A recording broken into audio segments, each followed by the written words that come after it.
Bom dia a todos, e especialmente cumprimentar os colegas que irão assistir essas apresentações no formato gravado. Eu acho que o Guilherme percorreu de modo brilhante as questões jurídicas e institucionais que envolvem esse aspecto, que me facilita muito a vida e também antecipa muito o que envolve o tempo da minha exposição. Ao final aqui a gente tem algumas simulações. Eu tentei fazer simulações que envolviam perfis mais genéricos, porque não é possível tratar a questão previdenciária fora da trajetória previdenciária de cada um, certo? Então eu fiz duas simulações para o FUNPRESP-JUDE, que envolve basicamente a circunstância de desembargadores de longa carreira e de juízes que estão exatamente na fase intermediária, que é a minha geração de magistrados, que imagino que sejam os portadores das maiores angústias, certo? Tentei fazer exatamente simulações para homens e mulheres, para vocês perceberem exatamente que o FUNPRESP-JUDE não é previdência no sentido da social-democracia. Então, não se trata disso. Se trata, sim, por enquanto, porque o Estado está comprometido com isso na sua gestão, de um fundo de previdência complementar público. E isso, do ponto de vista institucional, ainda que tenhamos omissões legislativas, distingue-os completamente dos demais fundos de previdência complementar. E isso é importante saber. Fundos de previdência complementar são fundos de previdência, são instituições privadas que se submetem aos riscos próprios da sua performance de investimento e, naturalmente, do seu patrocinador. E lá, uma série de relações jurídicas de responsabilidade que os envolve. Aqui é a mesma coisa, só que, além da responsabilidade jurídica, há a responsabilidade institucional. O instituidor é o Estado Nacional, certo? Então, temos aqui uma questão que é distinta do ponto de vista institucional e do ponto de vista jurídico, a me parecer, ainda que a legislação realmente seja omissa quanto à extensão da responsabilidade da União. Como o Guilherme já disse muitas coisas, eu queria sintetizar para vocês e começar fazendo um alerta. Gente, não existe previdência privada. O que estamos vivendo, e ontem talvez a demonstração do voto do ministro Luiz Roberto Barroso seja a face mais estampada disso, é uma crítica reiterada e que advoga a extinção do Estado Social de Direito, não só aqui no Brasil. Esta é a lógica que está por trás disso. E essa é a lógica que também preside o FUNPRESP-JUDE.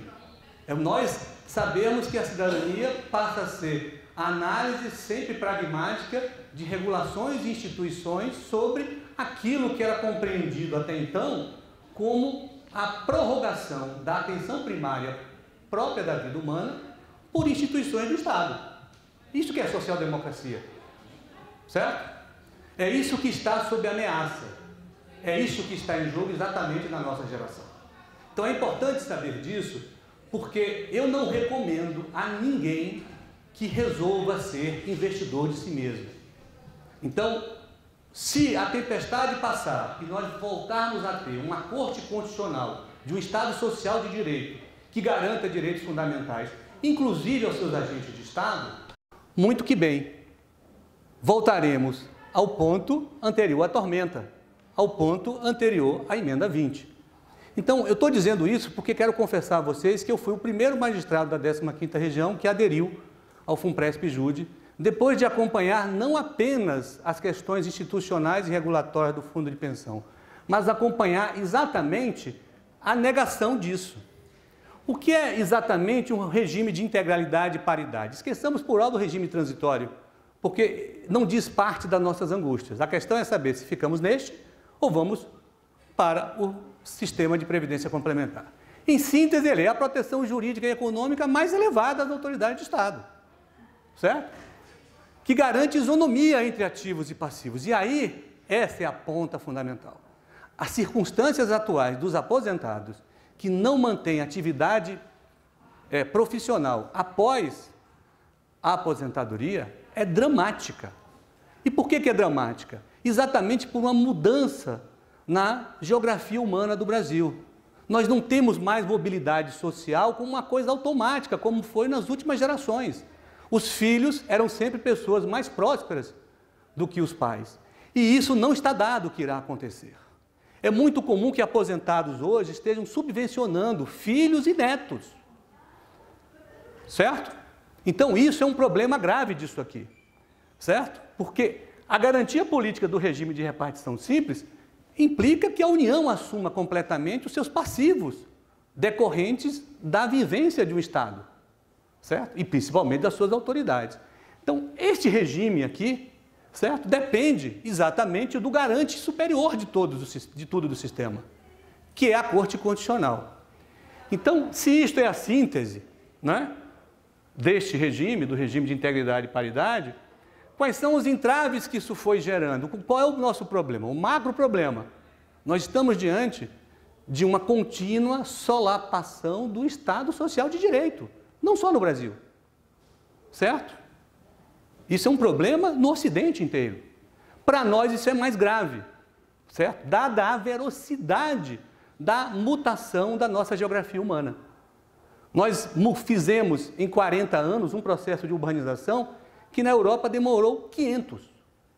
Nós vamos envelhecer numa velocidade, né, muito superior dos países centrais. E aí vem outro problema, nós não somos parte do centro do capitalismo. Então nós acumulamos os problemas, né, de um país periférico e nós vamos começar a ter os sintomas de um país desenvolvido, sem o selo. E este Estado está rompendo isso, né? Então, primeiro, a ideia de proteção, de que a alteração regulatória de base constitucional é uma proteção, né? No Brasil se mostra uma coisa bastante duvidosa. Não é? Eu acho, tenho dito sempre, não sei se você chegar a assistir o primeiro vídeo que a gente fez na Matra, não é? É um silêncio eloquente o comportamento do Supremo Tribunal Federal. Eu não lembro do número da ADI, Guilherme, mas aquela ADI em que houve cautelar, suspendendo os efeitos da alteração do artigo 39 da Constituição, tem um dos argumentos, pelo menos, é idêntico à da nossa ADI. E o relator desta ADI que concedeu a cautelar era Gilmar Mendes. E ele determinou o retorno do regime jurídico único, né? Cautelarmente, claro. Até hoje não houve julgamento de mérito, já vão 4 anos. Mas a nossa sequer foi ao plenário. Então, esse silêncio, a meu juízo, e aí é uma análise institucional e política, tem um sentido, certo? E o sentido é esse, né? Então, nós passamos, então, a criar uma fenda institucional que é gravíssima entre ativos e inativos, é gravíssima, não é? O STF está completamente paralisado no que tange essas questões, então não estamos falando de uma coisa trivial. Não é uma alteração, uma demora de 2 anos para julgar. Estamos falando de um ADI que está há 9 anos à espera da primeira decisão do Supremo Tribunal Federal. E se o Supremo está esperando tanto, e eu olho para a lei que trata, né, do processo das ADIs e das ADCs no Supremo, eu fico imaginando se não há alguém esperando exatamente para proclamar direitos e depois modular os seus efeitos, que é o que o Supremo tem feito reiteradamente, certo? E por fim, né, a coisa mais grave que me parece, e que aí novamente rebate nos aposentados, a incongruência de impor, né, contribuição previdenciária aos aposentados. Né? Isto é uma coisa sintomática, né, da falta de adesão, né, do texto constitucional à prática institucional dos 3 poderes. E é dos 3 poderes. Não vamos apenas olhar para o parlamento. O parlamento talvez seja aquele que tem menos responsabilidade, porque lá não há direção técnica. Lá toda decisão é eminentemente política e ideológica. O parlamentar não está lá para saber de lei nem para saber da Constituição. Ele está lá para, formado uma maioria, tomar uma decisão que é de natureza política e ideológica. Então, o parlamento, nesse aspecto, ele é menos devedor, né? Os maiores devedores institucionais, com certeza, é o Poder Executivo e é o Poder Judiciário. Bom, isso aqui eu podia pular, mas acho bom retratar alguns aspectos. Uma das questões que a gente tem que entender por que estamos apostando na existência da Previdência Complementar tem a ver, sim, com dois aspectos relevantes que são diagnosticados pelas principais forças políticas do Brasil. O Guilherme, como bem alertou a vocês, qualquer que seja o eleito em outubro, em janeiro, ou talvez até antes, não é? Porque tudo depende aí da intervenção no Estado do Rio de Janeiro, volte a tramitar uma proposta de emenda ao sistema previdenciário. Então, há um certo consenso entre as duas principais agremiações políticas que administraram o Brasil nos últimos 20 anos. E esses dois partidos são partidos que têm ligação com a academia, ligação com a administração central do Estado, que têm ligações com o mercado financeiro e, portanto, têm a capacidade de, pelo menos, dar densidade técnica a uma decisão dessa. Os outros partidos, inclusive, que podem chegar ao poder, sequer se preocupam com isso. Certo? Eles simplesmente não vão fazer mediação alguma. Chama o mercado financeiro e faz o que tem que fazer. Certo? Então, eu estou tentando agora explicar, em parte, o porquê da minha adesão. E ninguém pode aderir simplesmente porque eu aderi, e muito menos vocês podem deixar de aderir porque o Guilherme, no seu exame de consciência, né, não aderir. Quer dizer, é necessário que cada um de vocês faça uma decisão grave, que envolve ouvir toda a família. Bom, mas né, o regime complementar, o Guilherme já tocou nisso, ele tem aspectos regulatórios que são mais dinâmicos. Se ele tem uma governança minimamente equilibrada, porque o Supremo Tribunal Federal tem que chancelar as decisões de alterações de gestão, na verdade existe uma regra de imposição regulatória que decorre das regras emanadas da Previc, que é a Superintendência Nacional que cuida da Previdência Complementar. Quer dizer, são estudos técnicos, estudos baseados no comportamento da geografia humana dos brasileiros e que influenciam a performance de todos os planos complementares.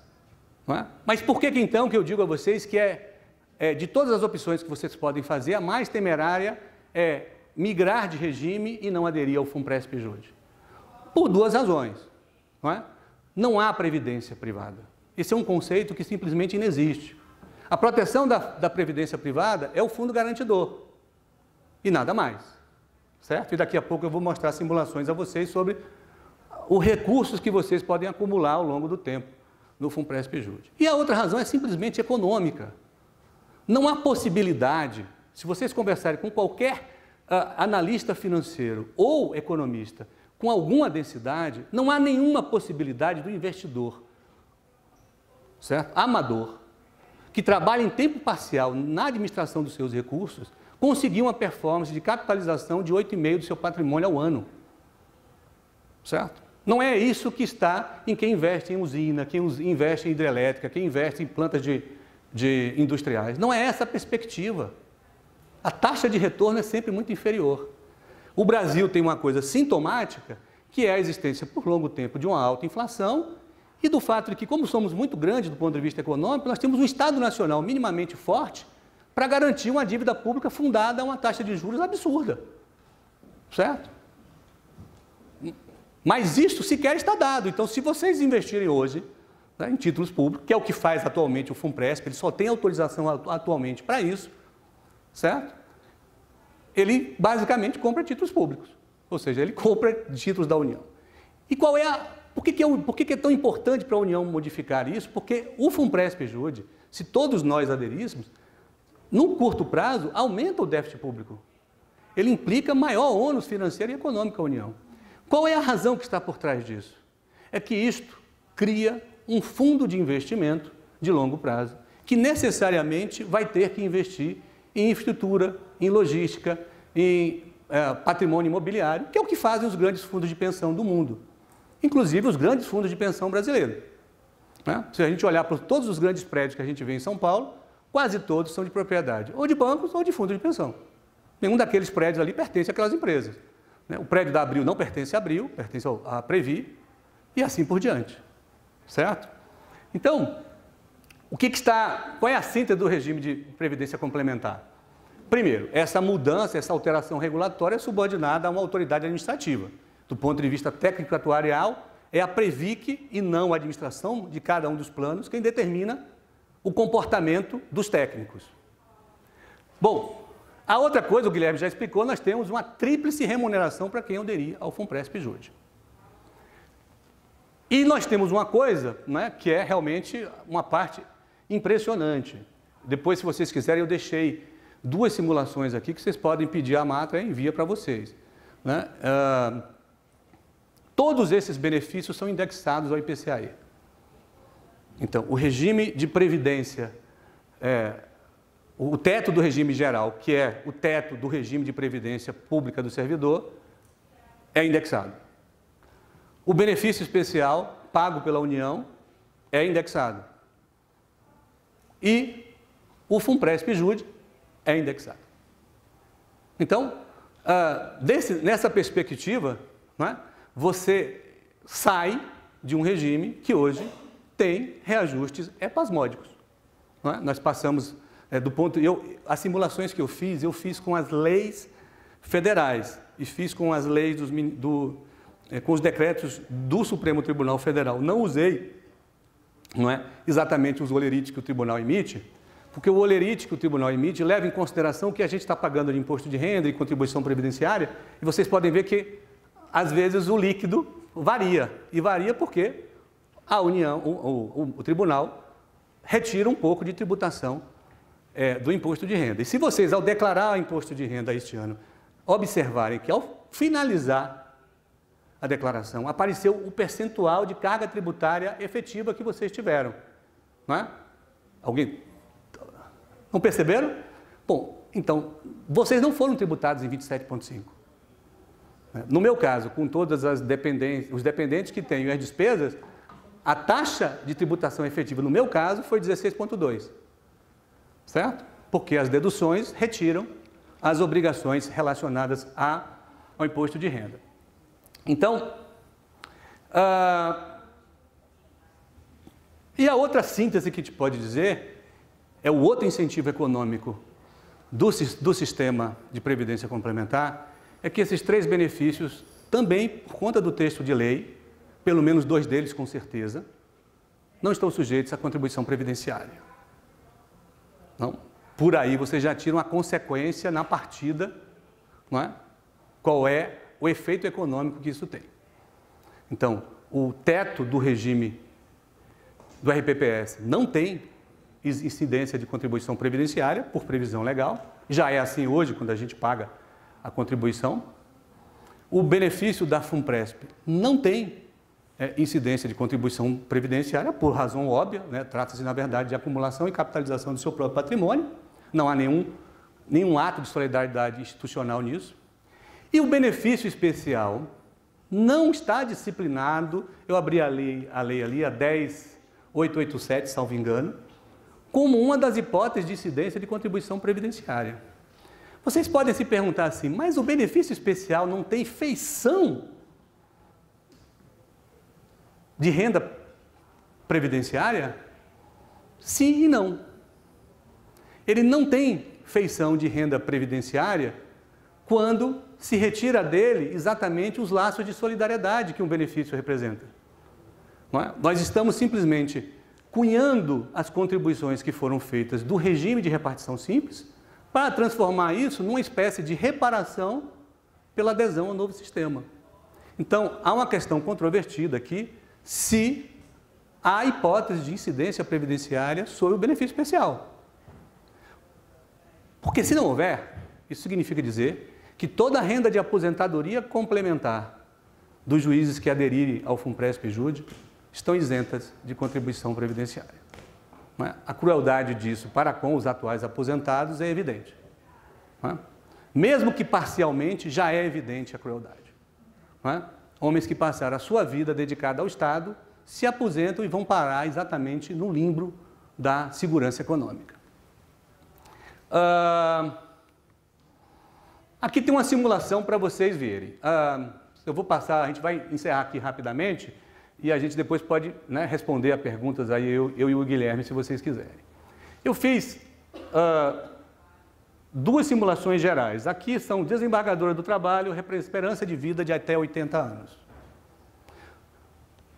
Então, esta pessoa, né, que é uma pessoa naturalmente fictícia, nasceu ali em 1958 e ela colocou lá na página da simulação do FUNPRESP que ela deseja apenas 60 meses de benefício. Isso quer dizer, após a aposentadoria, e aí eu coloquei ela saindo na compulsória, aos 75 anos de idade, portanto, ela só vai capitalizar 15 anos, ela vai receber um certo benefício. E o benefício é mais ou menos esse aqui.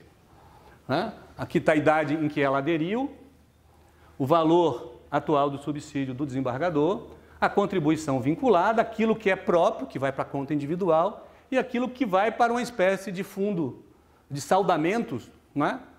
Porque há também, como o Guilherme bem lembrou, o benefício de sobrevivência, certo? Que ele é equivalente a até 70% do benefício contratado. Bem, então ela vai fazer um aporte aqui, como qualquer previdência complementar, vocês sabem, isso é dedutível do imposto de renda, por isso que a taxa, a carga tributária efetiva de quem adere à previdência complementar é menor do que a carga tributária efetiva de quem vai fazer investimentos aleatórios, não é? Correndo risco sozinho. Porque aqui no FUNPRESP-JUDE, pelo menos institucionalmente, estaremos todos juntos. Não é? Para sofrer ou para vivenciar boas experiências, seremos ainda uma corporação do Estado, não é? Com representações locais e nacionais para fiscalizar o FUNPRESP-JUDE. Enquanto o free rider toma para si a decisão de qualquer coisa que faça. E como quem estudou economia, mas não é economista, eu quero sempre lembrar vocês, e eu fazia isso quando dava aula na escola judicial, geralmente alguém me escalava para falar sobre direitos fundamentais, direitos humanos ou qualquer coisa mais abstrata, e eu descia ao quarto subsolo e fotografava os carros dos magistrados antes, na primeira aula que eu dava, e geralmente eu voltava no segundo período, depois que o pessoal ia para a ENAMAT. Quando eu voltava, fatalmente, não havia mais um carro popular no quarto subsolo. E isso diz muito, gente, o que é renda para qualquer pessoa, para qualquer não proprietário dos meios de produção. Renda é essencialmente consumo, status e consumo. Então, quando você libera a renda disponível, a sua família não pede a você para guardar recursos. A sua família apresenta demandas que passam a ser necessidades, cursos, viagens, pós-graduações. Então, a possibilidade que esses magistrados, porque tem esse surto imediato de liberação de renda disponível, transformem isso em consumo, é muito elevada. Não é? A pessoa precisa ter uma disciplina que não é comum nos seres humanos, porque a ciência econômica não se baseia nisso. Quem se baseia nisso é a ideologia que aparece na grande imprensa. A ciência econômica manda vocês consumirem, terem desejos, certo? Pois bem, aí, lançados os dados, quais são os efeitos disso? Aqui está a remuneração postulada, que é uma remuneração elevada, achar que a performance do seu plano de previdência vai dar 6% ao ano sobre o capital, certo? Portanto, aqui a atualização monetária é 6% de rentabilidade. Tempo de 15 anos para decorrer, né? E, enfim, parte vai para o RAIS, então sua contribuição, parte, 7% é dedutiva, vai para esse fundo comum. Então, esta pessoa terá acumulado nesses 15 anos mais ou menos R$627 mil. Este dinheiro cai naquelas hipóteses que o Guilherme suscitou. Você pode simplesmente desistir de ter uma renda futura e você saca integralmente isso. Você pode optar pela portabilidade e levar isto a um outro, agora, fundo de pensão, certo? Que você ache mais adequado para administrar a sua renda. Só que você fez isso depois que a União passou mês a mês depositando 8,5%. Não há possibilidade de que você consiga fazer a mesma performance disto fazendo investimentos isolados. Então, o free rider, ele desconfia de si mesmo e desconfia da corporação que ele ingressou. Ele passa a ter uma confiança na performance que não é racional. Certo? Não é humana, pelo menos. Racional pode até ser, não é? No sentido de racionalização. Pois bem, mas para esta pessoa que espera viver só até 80 anos, os últimos 5 anos de vida dela, que ela esperou, serão remunerados com 5.531 mais IPCA de todos os anos, com o benefício especial, que a gente vai ver mais ou menos daqui a pouco uma simulação, e mais 11.131, 183. Certo? Essa seria a renda dela por 5 anos. 5.500 mais 11.183 e mais o benefício especial, que no caso de uma mulher que passou 35 anos dentro da magistratura, vai dar o teto do benefício especial, algo próximo a R$23 mil. Então, R$23 mil indexados pelo IPCA. Então, serão R$23 mil mais ou menos, mais 11.183, mais 5.530. Poxa, mas isso é bom? Não sei. Porque estamos falando do futuro. E o Estado brasileiro não está conseguindo assegurar à sua elite política o regime jurídico previsto na Constituição. Então, eu não posso dizer a vocês que isso vai ocorrer. Isso é uma simulação hoje sobre o futuro. É como dizer a vocês, creiam no amor romântico. Garotas, vocês acreditam no amor romântico? Ah. Certo? Bom, então essa é uma desembargadora que teve a esperança de vida de até 80 anos. Coisa que é muito baixa, certo? O que acontece então se ela não cumprir o programado? Ela vai receber do FUNPRESP isto menos mais ou menos 30%. Certo? Ainda assim, indexado pelo IPCA. E uma desembargadora, esta mesma mulher, os mesmos dados, certo? Com 90 anos, certo? Aqui agora ela quer não 60, ela quer 180 prestações mensais, que envolve inclusive 13º salário. Então não são exatamente 180, certo? São prestações que envolvem o 13º salário. Neste caso, esta mesma desembargadora, com os mesmos dados atuariais, salvo as taxas de carregamento, as prestações, passaria a ter reservas projetadas idênticas, né? Mas o benefício dela passaria a ser 4.892. Ela receberia durante não mais 5, mas durante 15 anos, não é? Este benefício sempre indexado pelo IPCA. Isso é importante dizer, certo? A gente sai do regime de instabilidade que se tornou aquilo que não devia ser instável, evidente, certo? Mas eu vim aqui falar a vocês não dos aspectos regulatórios e jurídicos e das questões condicionais muito bem levantadas pelo Guilherme. Eu vim falar aqui a vocês do pacto político brasileiro que está ruindo. É disso que se trata. Bom, a juíza do trabalho. Não é? Agora, euzinho e todas as minhas colegas. E por que eu botei a juíza? Porque no FUNPRESP não há diferença ser homem ou ser mulher. Isso não é previdência no sentido próprio da social-democracia. Isso é capitalização. Então, uma juíza mais antiga, certo? 1958, 80, e vai viver até 80 anos de idade. Então, esta é a remuneração, esta será o fundo que ela vai acumular, e este seria o benefício para alguém que entrasse tão cedo, certo? No FUNPRESP e ficasse até o final. Uma juíza do trabalho, agora com esperança de vida de 90 anos. De quem vai viver tem esperança de vida de 90 anos, que eu acho que é uma coisa razoável para a nossa geração, certo? Então, o valor de remuneração de participação que eu coloquei aqui é o teto, né? São subsídios integrais. Aí os valores são decupados pela simulação, o simulador do FUNPRESP Júri, a taxa de remuneração é sempre 6%, não é? Tem a taxa de carregamento, que implica uma certa dedução, e neste caso, a acumulação dela também é relevante. A reserva vinculada ali ficou em 1.461.000 e o valor do FUNPRESP Júri está em 11.294,74. Se nós formos passar para os homens desembargadores vai ficar exatamente a mesma coisa. Então, para poupar vocês disso, os slides estão à disposição, é a mesma equação, porque a questão de gênero não é relevante, certo? Mas a questão de gênero sempre foi relevante do ponto de vista previdenciário, certo? E onde é que ela vai aparecer? Ela não aparece aqui no FUNPRESP-JUDE, certo? Ela vai aparecer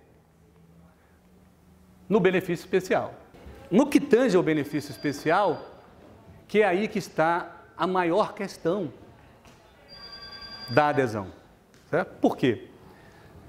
O benefício especial, ele leva em considerações ponderações atuariais.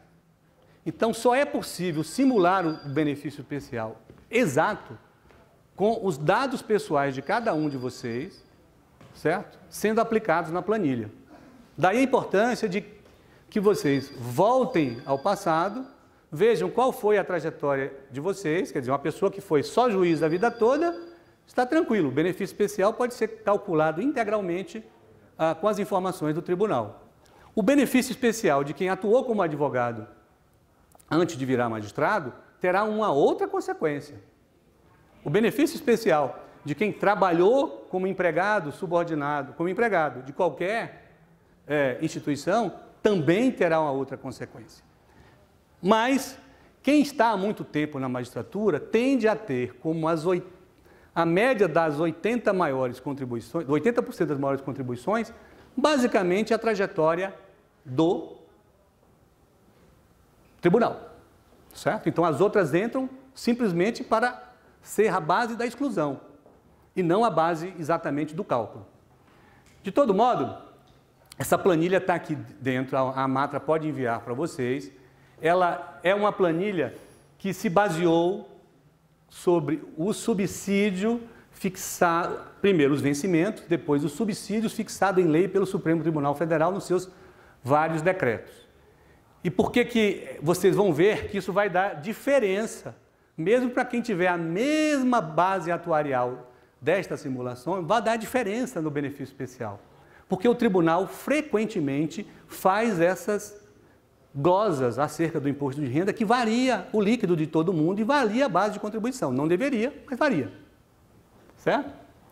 Então, esta aqui é uma simulação do benefício especial para mulheres. Então, ela contribuiu a média ao longo do tempo, assim, porque o benefício especial também é calculado por média ponderada indexada. Certo? Por isso que a média das 80% das maiores contribuições aqui deu 32.449. Essa é a média, né, das remunerações sujeitas à contribuição. Dessa base de cálculo, você reduz o teto do regime geral da Previdência Social. Então, você tira os 5.531. O valor da base de cálculo do benefício especial agora é 26.917.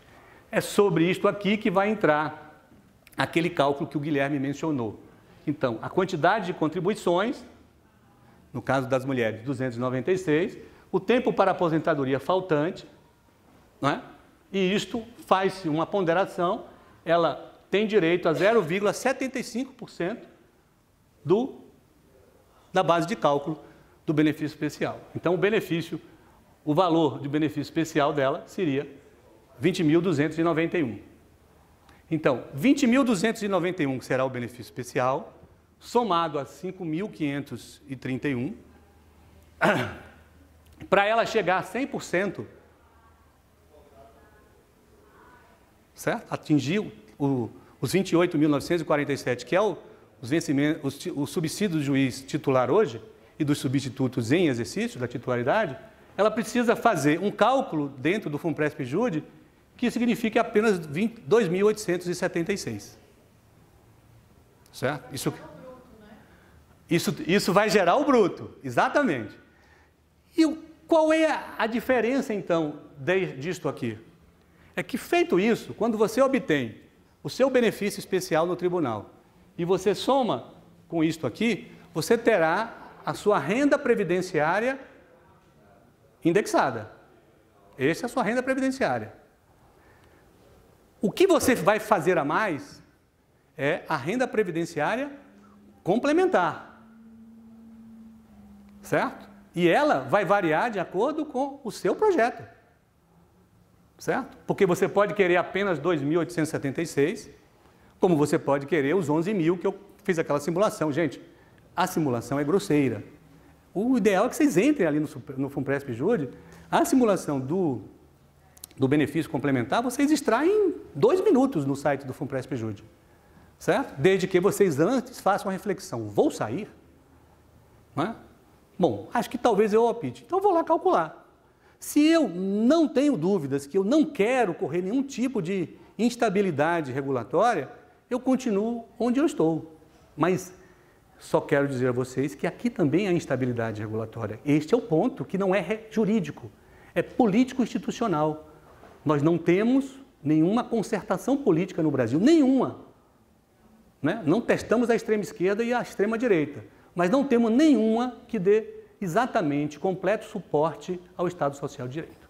Esse é o ponto. Qualquer pessoa que entre vai mudar nisso. E isto é o centro do Estado Social de Direito, é a atenção previdenciária. Certo?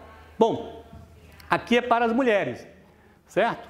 Então vejam só, eu fiz aquelas simulações a partir da minha perspectiva, certo? De que alguém que é desembargadora quer esperar a compulsória, de que a maioria dos titulares que se dedicam ao judiciário não tem atividade externa e, portanto, a sua grande sociabilidade é o poder judiciário. Essas pessoas querem ficar no trabalho, porque se aposentar e não ter nenhuma atividade é uma decisão existencial muito perigosa, certo? Por que eu aderi? Porque eu tenho certas aspirações a fazer fora do judiciário e que pretendo realizar há certo tempo, que não será os 75 anos, certo? Essas são as minhas aspirações.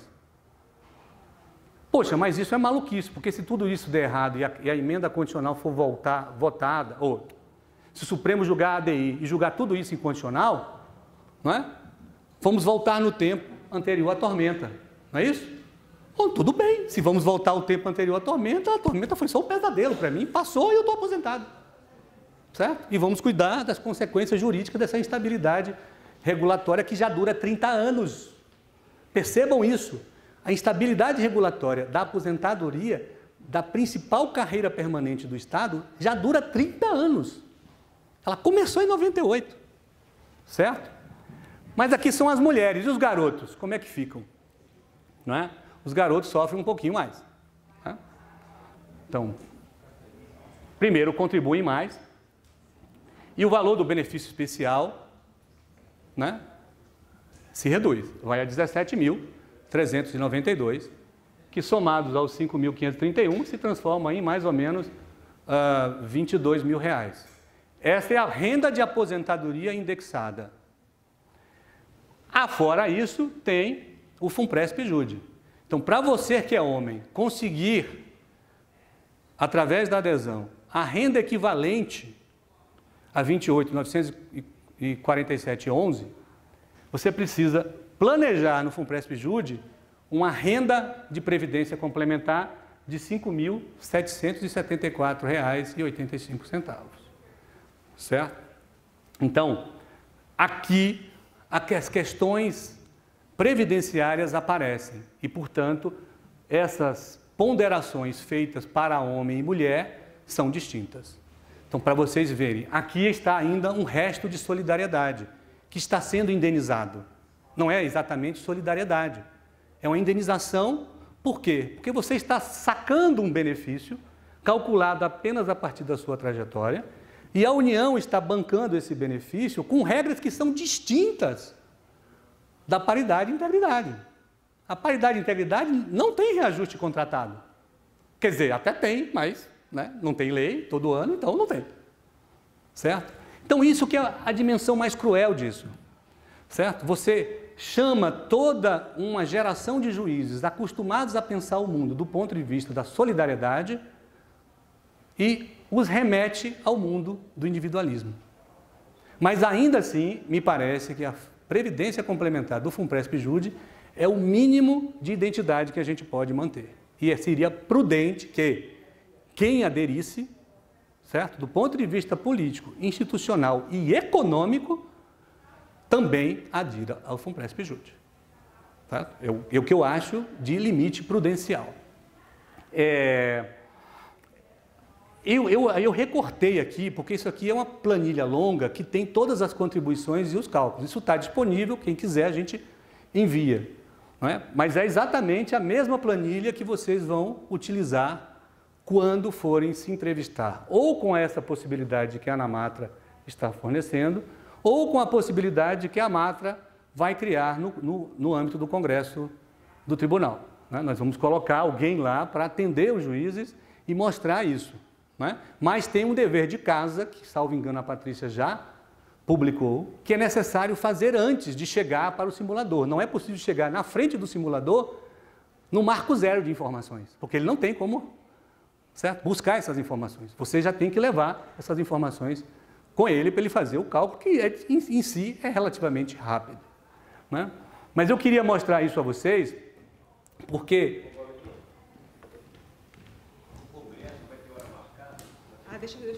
isso aí a Patrícia explica para vocês. A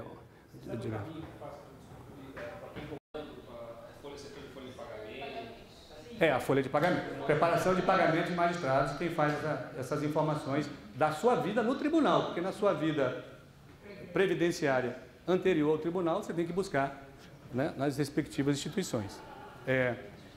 Eu só queria finalizar com vocês e reiterar isso. Não é uma decisão simples. É uma decisão que se baseia em não apenas fazer cálculos econômicos, porque se eu fosse dar uma resposta econômica a vocês, eu diria assim, isto aqui, certo? É o próprio Mefístoles chamando a gente para vender a alma, porque é incomparavelmente melhor do ponto de vista econômico. Mas quando é que o Brasil fez isto de modo unilateral? Vai garantir efetivamente isso. E é isso que o Guilherme disse. É um ato de fé, é um ato de fé também. Então é necessário que vocês partilhem isso com companheiros, certo? Com o cônjuge, com a família, porque é uma decisão irretratável. Certo? Ou seja, se isso durar e você se arrepender, não tem como voltar para os demais regimes, nem para o integral, nem para os regimes transitórios. Não é? Agora, do ponto de vista da informação, a gente não pode deixar de dizer isso a vocês. Não é? Só para vocês terem uma ideia, supondo que na partida, em 2015, o magistrado calculou o seu benefício especial, e o seu benefício especial provavelmente chegou nisso aqui. Chegou no teto do benefício, né? Porque ele passou 35 anos contribuindo como magistrado, né? Chegou no teto. Aí fez a dedução, ele recebeu lá isto mais aquilo. Certo? Então, 22.923 mais os 5, né? Deu quase 28, certo? Estamos em janeiro de 2015, o último reajuste dos subsídios. Em janeiro de 2016, esta pessoa recebeu 9,65, salvo engano, que foi o IPCA do ano de 2016. Então, ele saltou de 28 e alguma coisa para 30, né, e 30.200 reais. Em janeiro de 2017, a inflação do último ano do governo da presidenta Dilma deu 6,49 o IPCA.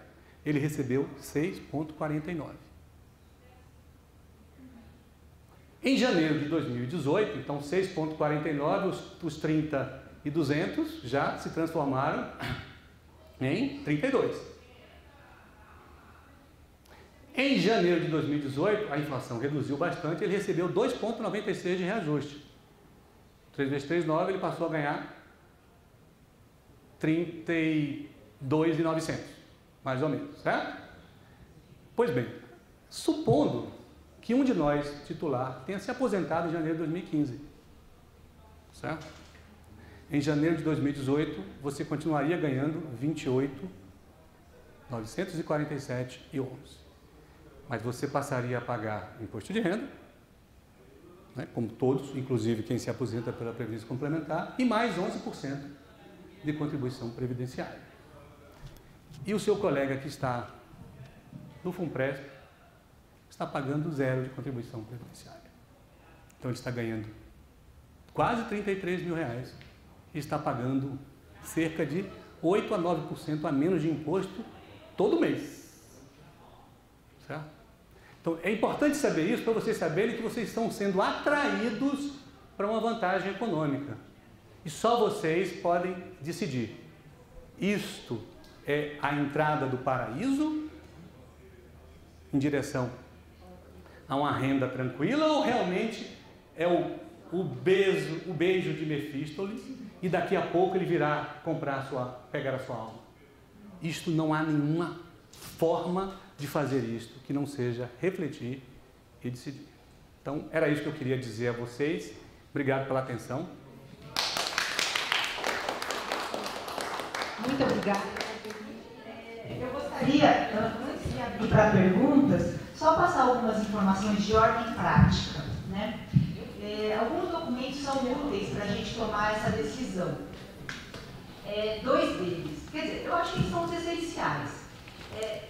O primeiro é a contagem de tempo de serviço. Esse documento a gente pede na assessoria de magistrados. Se as pessoas têm vínculos anteriores e fizeram a devida averbação, isso é muito tranquilo, em 2, 3 dias.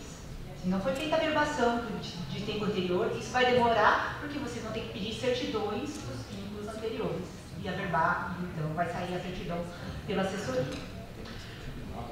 Um outro documento é o... Oi. Não, é um mapa de contagem de tempo de serviço. Eles só me mandaram um valor. Não. Contagem de tempo de serviço. Na assessoria.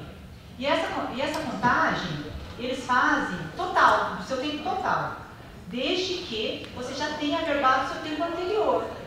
Isso aí é muito fácil. Porque é a partir desses dados que é possível fazer as simulações mais próximo possível do seu estado atual. Tá? Oi.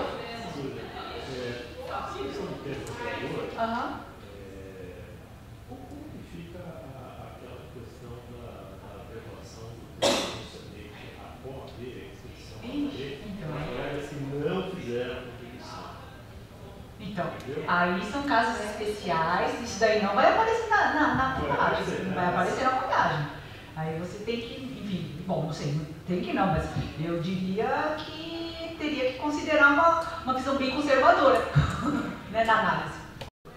O pessoal de lá tem feito a contagem separando essas duas situações por causa da dificuldade mesmo. Obrigada. No próprio mapa eles fazem uma projeção contando o tempo de OAB e não contando. Eles até consideram isso? Consideram, isso sai no mapa. Obrigada, Mauro. Mas hoje em dia o pessoal, o Tribunal de Contas, tem entendimento de que tem que ter a contribuição. Tem que ter a contribuição, exato. Pois é. E um outro documento, e esse é um pouquinho mais complicado, é justamente o que dá para a gente ter a ideia do valor, né? Que é o cálculo do benefício especial. E esse daqui a gente pede no setor de pagamento.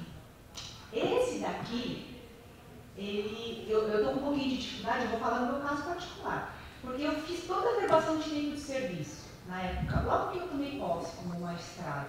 E eu tenho vínculo anterior no TJ de São Paulo e no Ministério do Trabalho. Estava tudo tranquilo, nunca pensei que fosse precisar de mais nada nessa vida, porque eu já é uma burocracia enorme. Quando eu fui pedir o cálculo desse benefício especial, soube que precisava pedir certidões nesses dois órgãos que dissessem as remunerações sobre as quais incidiram as contribuições previdenciárias ao tempo do vínculo. Então, fui lá, pedi, e já chegou uma delas, estou aguardando a outra, para pedir e para averbar, para então solicitar esse cálculo. Então, quer dizer, é algo bem burocrático. Então, como a gente estava numa corrida contra o tempo, por isso que achei que era importante a gente realizar isso ainda em maio, né? Para dar tempo de... Porque cada certidão que você pede, pelo menos 15 dias, né? Os órgãos públicos pedem, né? Enfim, e eu sei que os próprios servidores, né, do PRT estão com dificuldade. Os servidores tiveram a vida funcional toda no TRT15, estão com dificuldade em obter essa informação do cálculo do benefício especial, porque é da época do papel. Então, os dados não estão no sistema, então estão consultando fichinhas, é algo demorado. Então, é um documento que precisa ser requerido. Tá? Bom, outros informes que eu gostaria de dar, só, enfim, para não perder o fio da meada. Então, a respeito de simulações, o Dr. Edmilson, ele virá nos dias do congresso. Eu vou passar esse informe na lista, mas para ter acesso a essa simulação, esse atendimento personalizado, vai ter uma lição de casa, tá? Vai ter que fazer, vai ter que assistir um videozinho antes, tá? Porque ele não vai estar aberto para tirar todas as dúvidas. Vai ser um atendimento bem focado, né, em simulação e tirar algumas dúvidas específicas. Tá? Isso daí nos dias do congresso vai ser mediante agendamento. Isso aqui para simulação. Agora, a vinda do Dr. Noah Piatan, a gente vai fazer uma consulta aos associados sobre o interesse, né, em trazer o Dr. Noah, porque aí vai ser mediante pagamento de honorários pelo próprio associado. A Matra vai arcar com as despesas do deslocamento e da hospedagem do Dr. Noah, mas cada associado vai arcar com os honorários, né, dessa consultoria, e seria o agendamento de 8 atendimentos por dia. Ele teria disponível para a gente dias 28 e 29 de junho. Né? A agenda dele está muito cheia. Fora isso, ele disponibiliza também um atendimento via Skype. Bom, mas eu ainda sou das antigas, ainda prefiro falar pessoalmente. Né? Enfim, mas isso daqui eu também vou, esse informe eu vou passar na lista também. E a gente vai disponibilizar esse material todo no site da Amatra. Os vídeos também, não sei se a gente vai colocar na área reservada ou no YouTube, a gente ainda vai estudar. E frisando que o Barberino já fez um vídeo sobre esse assunto, tem bastante informação, um vídeo de 20 minutos e já está à disposição desde já umas 2 semanas. Bom,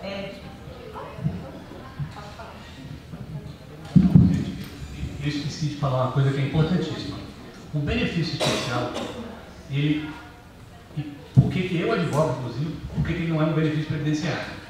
Ele é calculado e ele é determinado, passa a ser indexado anualmente na data da opção. Então, quando você adere ao regime de previdência complementar, o benefício especial passa a ser, digamos assim, se me permitem a licença, né? O Tribunal do STF não gosta disso, mas de um direito subjetivo processual, porque ele está estabilizado, está calculado, está indexado. As alterações regulatórias posteriores não podem alterar o núcleo irradiador do direito. Apenas o seu gozo, certo? É que é protraído a data da aposentadoria. Então, quando olho isso, eu acho, né, e porque não há exatamente a hipótese expressa de incidência de contribuição previdenciária, é que acho, né, que o benefício especial não tem natureza essencialmente previdenciária. E isto muda bastante os incentivos econômicos desse regime. Então é importante atentar para essa miríade de detalhes para tomar uma decisão. Agora, volto a reiterar. Em tese, o regime jurídico mais estável seria, né, apagarmos a borrasca e voltarmos a 1998. Só acho, assim, sinceramente, colega, na conjuntura atual, eu não sei nem se a extrema esquerda é capaz de fazer algo nesse sentido. Certo? E acho ao contrário. Acho que nós teremos sim reforma previdenciária que racionalmente deveria representar a evolução demográfica do país. E ideologicamente vai representar exatamente a disputa do imaginário da sociedade. Quanto mais à direita for o novo governo, mais radical será a reforma. Bom, alguém tem alguma pergunta? Oi. Eu queria saber qual é a expectativa, assim, se for pelo que vocês estão vendo, se muita gente vai migrar ou não, porque pelo menos o que eu penso é assim, quanto mais gente migrar, é pior para quem fica, né? Porque menos força vai ter. E aí eu acho que isso também influencia na decisão, né? É melhor seguir o rebanho. A maior parte da população participante entre aderentes e participantes obrigatórios vem da Justiça do Trabalho. É a maior parte, entre magistrados e servidores, vem da Justiça do Trabalho. Quantos aderiram até agora, essa informação eu posso apurar e mando para vocês. Você me cobra, Patrícia? Eu mando para vocês. Pelo que eu me recordo, não é, digamos assim, uma franca maioria. Ainda é uma parcela pequena, mas tem havido adesões. Eu vou enviar isso para vocês. Agora, na população geral, entre aderentes e participantes obrigatórios, nós já temos ampla maioria de servidores da Justiça do Trabalho. Mas proporcionalmente a adesão da Justiça Federal é maior ou não? Não sei. Eles são numericamente menores, né? Era até estranho seria se a Justiça do Trabalho não tivesse a maioria ali. Eu não sei se proporcionalmente. Eu sei que os juízes federais, mas é de conversas aí com o pessoal da JUFESP, etc. Os juízes federais, muitos deles têm demonstrado um interesse maior em aderir, até porque, enfim, essa é uma matéria mais afeita a eles do que a nós, né? O próprio presidente da JUFESP, aliás, o próximo presidente da JUF, que é o Fernando, estava pensando seriamente em aderir. Não sei se aderiu. Então, mas essa questão da proporção eu vou verificar. Tá?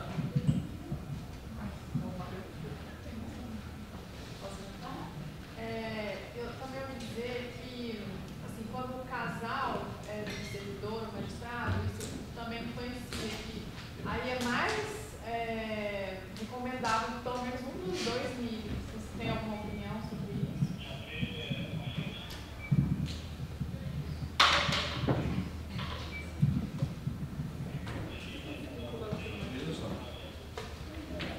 Do ponto de vista essencialmente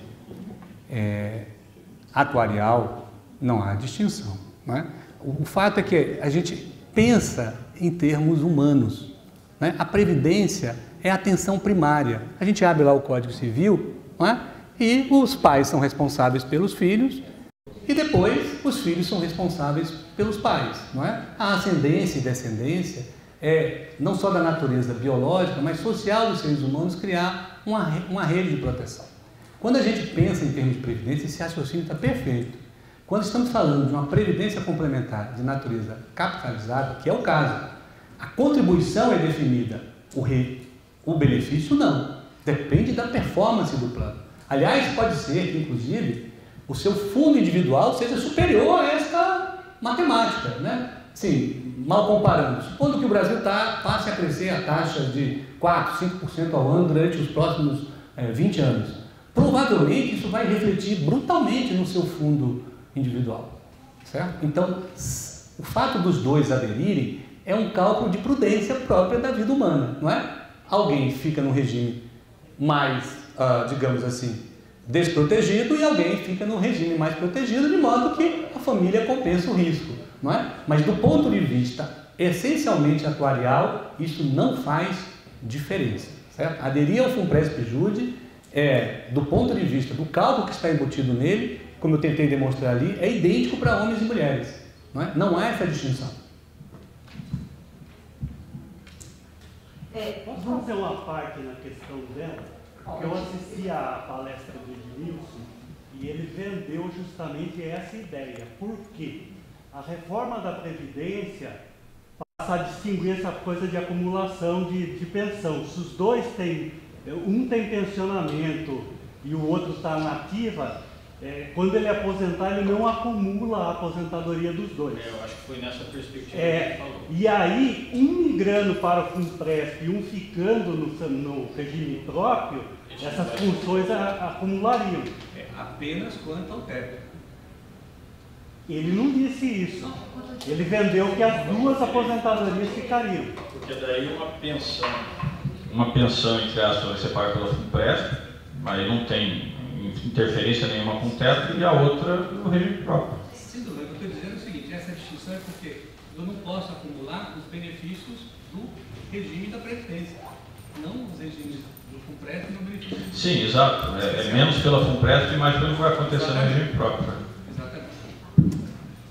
Pessoal, bom, eu gostaria de agradecer a presença de todos. Nós vamos encerrar por aqui, sabendo que surgirão outras dúvidas, mas nós temos audiência neste espaço daqui a pouco. Então, muito obrigada pela participação e um ótimo fim de semana.